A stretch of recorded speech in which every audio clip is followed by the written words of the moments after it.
يا بني إسرائيل اذكروا نعمتي التي أنعمت عليكم وأني فضلتكم على العالمين واتقوا يوما لا تجزي نفس عن نفس شيئا ولا يقبل منها شفاعة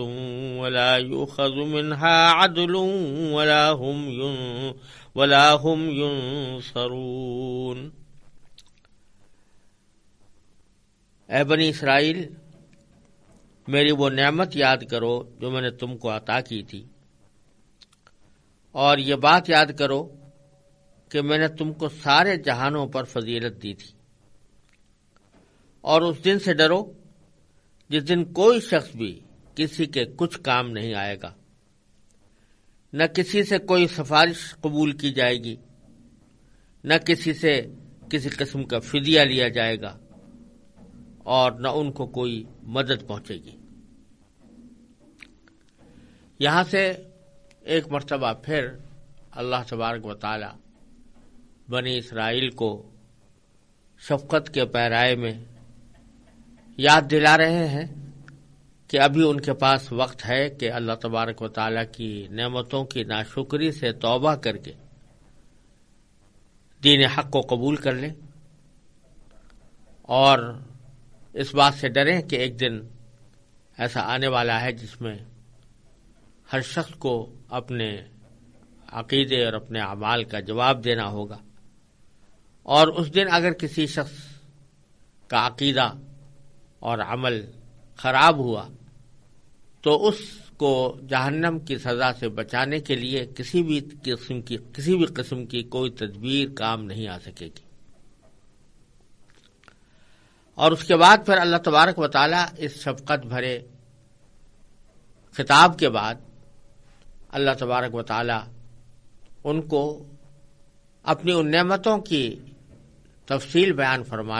فرمائیں گے کہ جن نعمتوں سے اللہ تعالی نے بنی اسرائیل کو سرفراز کیا تھا، اور ساتھ ساتھ ان نعمتوں کی جو ناشکری ان سے سرزد ہوئی اور وہ مسلسل جس نافرمانی میں مبتلا رہے، اس کا بھی حال اللہ تبارک و تعالی آگے ذکر فرمائیں گے۔ لیکن شروع میں اللہ تبارک و تعالی نے ان کو ایک مشفقانہ نصیحت کے طور پر یہ بات فرمائی ہے کہ اے بنی اسرائیل اذکروا نعمتی التی انعمت علیکم، میری وہ نعمت یاد کرو جو میں نے تم کو عطا کی تھی، وَأَنِّي فَضَّلْتُكُمْ عَلَى الْعَالَمِينَ، اور یہ بات یاد کرو کہ میں نے تم کو دنیا جہان کے لوگوں پر فضیلت دی تھی۔ یہ اس لیے فرمایا کہ یوں تو اللہ تبارک و تعالیٰ کے بھیجے ہوئے پیغمبر بہت سے تشریف لائے ہیں، اور بعض حضرات نے ان کی تعداد 1,24,000 بتائی ہے، لیکن انبیاء کرام کی صورتحال یہ تھی کہ بیشتر وہ کسی نہ کسی قوم یا قبیلے یا بستی کی طرف بھیجے جاتے تھے۔ تو کچھ پیغمبر ایسے ہوتے تھے کہ جو کسی چھوٹی سی بستی کے اندر مبعوث ہوئے، کوئی ایسے ہوتے تھے کہ جو کسی خاص قبیلے میں مبعوث ہوئے، وہ قبیلہ بھی چھوٹا سا قبیلہ تھا، لہذا انہوں نے اپنی دعوت کو اسی قبیلے اسی بستی کے حد تک محدود رکھا، اور وہاں پر کبھی لوگ ان کے اوپر ایمان لے آئے، ان کی تھوڑی سی تعداد جمع ہو گئی، یہ سلسلہ عام طور سے چلتا رہتا تھا۔ لیکن بعض پیغمبر ایسے ہیں کہ جو بہت بڑے عظیم خاندان کی طرف بھیجے گئے یا عظیم قبیلے کی طرف بھیجے گئے، جیسے حضرت یعقوب علیہ السلام کی اولاد میں بنی اسرائیل، یہ ایک بہت بڑا زبردست قبیلہ تھا، اور حضرت موسیٰ علیہ السلام بنی اسرائیل کے تمام انسانوں کی طرف مبعوث ہوئے تھے۔ حضرت اسرائیل یعنی حضرت یعقوب علیہ السلام کے 12 بیٹے تھے، اور ان 12 بیٹوں میں سے ہر ایک بیٹے سے نسل چلی، اور یہاں تک کہ بنی اسرائیل کی تعداد ہزاروں تک پہنچ گئی، لاکھوں تک پہنچ گئی۔ اس وقت میں اللہ تبارک و تعالی نے جو پیغمبر بھیجے جیسے حضرت موسیٰ علیہ السلام اور ان کے اوپر کتاب اتاری، تو ان کو دوسرے لوگوں پر یہ فضیلت حاصل تھی کہ اللہ تعالیٰ نے ان کے اوپر کتاب نازل فرمائی تھی، ان کو اتنے بڑے قبیلے کی طرح مبعوث فرمایا تھا، اور چونکہ وہ مخاطب بنے تھے اس اللہ تعالیٰ کے کلام کے تورات میں، اور حضرت موسیٰ علیہ السلام کی دعوت کے مخاطب بنے تھے، اس واسطے ان کو اس وقت دنیا جہان کے تمام لوگوں پر فضیلت حاصل تھی۔ اور اسی کا ذکر اللہ تبارک و تعالیٰ نے فرمایا کہ چونکہ تم میرے ایک محبوب پیغمبر کے بیٹے تھے، ان کی اولاد میں شامل تھے، اور چونکہ تمہاری طرف ہم نے اپنی آسمانی کتابیں نازل کی تھیں، اپنے جلیل القدر پیغمبر تمہارے پاس بھیجے تھے، اس واسطے ہم نے تمہیں دنیا جہان کے دوسرے لوگوں پر فضیلت عطا کی تھی، اور دوسرے لوگوں کے مقابلے میں تم ہم سے زیادہ قریب تھے اور ہمارے زیادہ محبوب تھے۔ لیکن تم نے اس محبوبیت کا یا تم نے اللہ تعالیٰ کے ساتھ قرب کا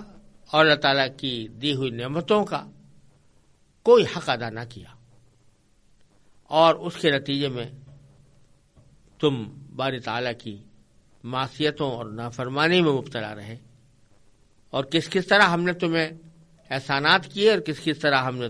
تمہیں پالا پوسا اور تمہاری تکلیفوں کو دور کیا، لیکن تمہارا حال یہ رہا کہ ہر موقع پر نافرمانی سے کام لیتے رہے۔ تو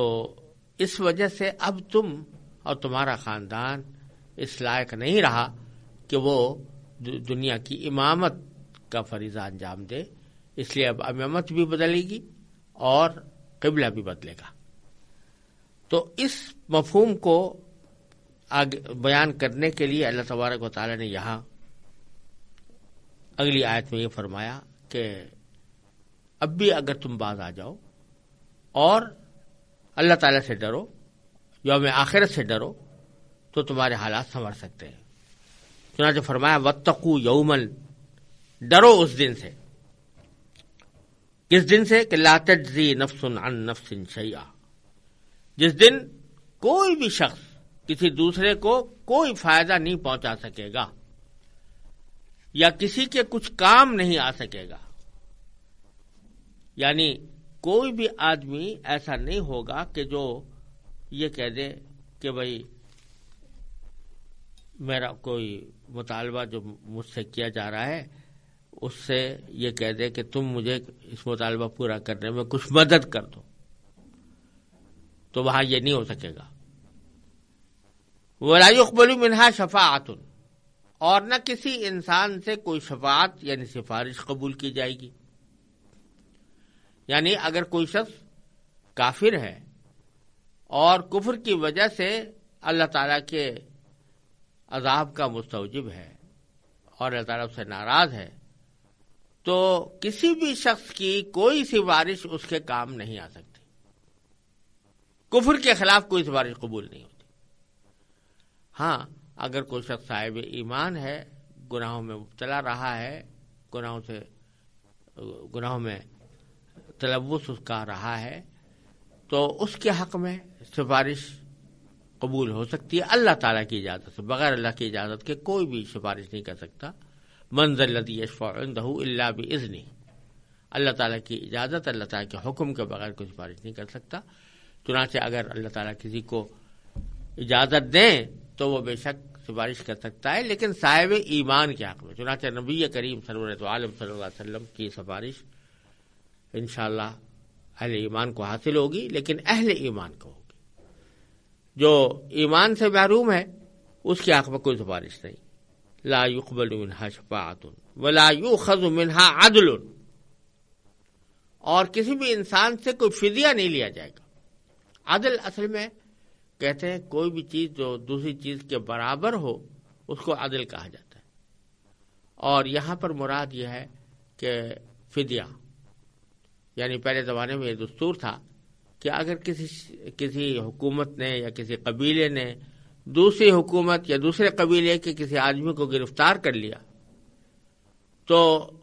گرفتار کرنے والا یہ کہتا تھا کہ میں اس وقت تک نہیں چھوڑوں گا جب تک کہ تم مجھے کچھ فدیہ لا کر نہ دو، یعنی کچھ رقم لا کر نہ دو۔ تو اگر وہ رقم کا انتظام کر کے لے آتا تو اس صورت میں وہ اس کو اپنے قیدی کو چھوڑ دیتا تھا۔ یہ رقم جو ادا کی جاتی تھی اس کو فدیہ کہتے تھے۔ تو اللہ تعالیٰ فرما رہے ہیں کہ وہاں جب تمہیں گرفتار کر لیا جائے گا جہنم کے لیے تو کوئی فدیہ اگر پیش کرنا چاہو گے، تم پیش کرنا چاہو یا تمہارے ساتھی پیش کرنا چاہیں، تمہارے اولاد پیش کرنا چاہیں، تمہارے ماں باپ پیش کرنا چاہیں، تمہارے رشتے دار پیش کرنا چاہیں، دنیا کے سارے افراد مل کر پیش کرنا چاہیں، تو وہ فدیہ قبول نہیں ہوگا۔ اللہ تعالیٰ کا جو فیصلہ تمہیں عذاب دینے کا ہوگا وہ ہر حالت میں قائم رہے گا، اور کسی قسم کی مالی کارروائی یا مالی فدیہ یہ قبول نہیں کیا جائے گا۔ ایک آخری صورت یہ ہوتی ہے کسی شخص کو کسی تکلیف سے بچانے کی کہ کوئی آدمی آ کر اس کی مدد کر دیتا ہے۔ مدد کس طرح کر دیتا ہے کہ مثلا کسی کو تکلیف تو پہنچی تھی لیکن اس کے مداوا کرنے کے لیے، اس پر مرہم رکھنے کے لیے کوئی آ گیا۔ ایک تو یہ طریقہ ہوتا ہے، دوسرا یہ طریقہ بھی ہوتا ہے کہ کوئی شخص دوسرے کی مدد اس طرح کر رہا ہے کہ جس نے اس کے اوپر دعویٰ کیا تھا اس کے خلاف گواہی جا کر دیتا ہے۔ غرض کسی شخص کی طرفداری کی، حمایت کی، مدد کی مختلف شکلیں ہو سکتی ہیں دنیا میں۔ اللہ تعالیٰ آخر میں فرمایا وَلَا هُمْ يُنصَرُونَ، یعنی کسی کی مدد بھی نہیں کی جائے گی۔ یعنی کوئی اگر شخص یہ چاہے گا